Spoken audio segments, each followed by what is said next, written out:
I see something on my lens, and I really hope that this turned out okay.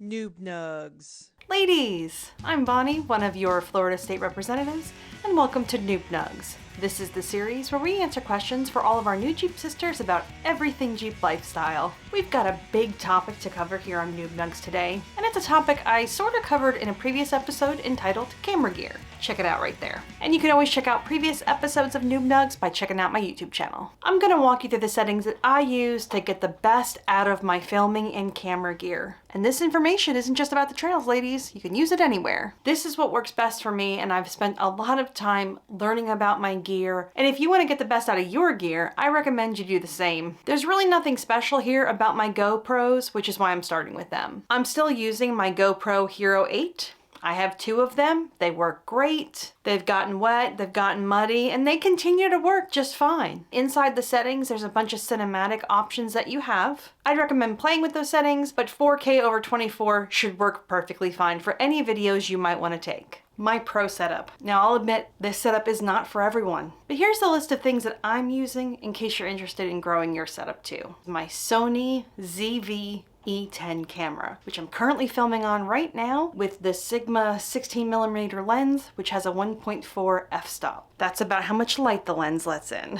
It's why I have a beautiful framing. My little Sony records in a 4K oversampled from a 6K. It's an APS-C interchangeable E-mount lens. It has a fully articulating LCD screen so I can see myself right over there. And all of that for under $1,000. Technology is not inexpensive. Next up is my Ronin SC2 gimbal, which is currently collapsed for transport. With my little Sony on the gimbal, I can get beautifully fluid shots, great for action, and looks really cinematic once I put all the film together. Microphones are actually a really important part of your filming arsenal. Everybody wants good sound, everybody needs to hear good sound, and it's what keeps the audience engaged. I actually have a few options, my favorite being my Rode Mic Wireless Go 2. I love it because it's wireless, it's a body mic, and just always remember, once the mic is there, you have to assume it's a hot mic. And now for the moment you've all been waiting for, the iPhone information. I want to start by saying,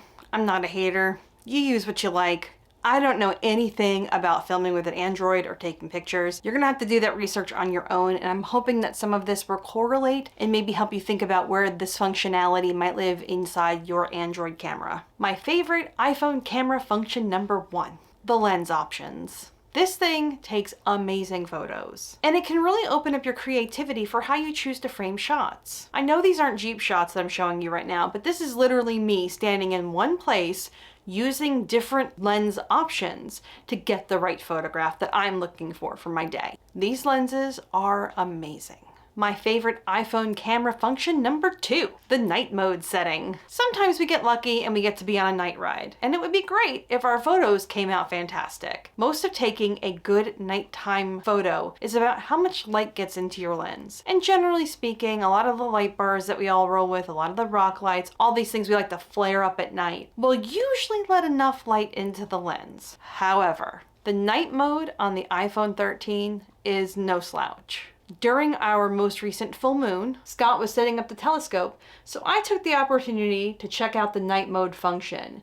You can see how much light gets into the lens using the night mode. And in low light situations, the night mode turns on automatically. My favorite iPhone camera function number 3, it's the burst mode. And I love it. If you want to get great shots of your friends climbing those rocks up on the trail, burst mode is the way to go. If you press down on your shutter button and swipe left, your iPhone camera is going to capture up to 10 photos per second. That's a lot of photos, but it will ensure that you get to pick out the best photo from the bunch. It also works really great for pets too. Here's the thing I love most about the iPhone that you already have in your pocket. This is absolutely a cinematic camera.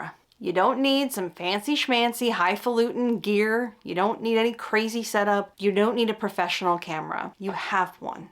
You just have to practice with it, have a little bit of imagination, and be willing to pull your phone out and record everything.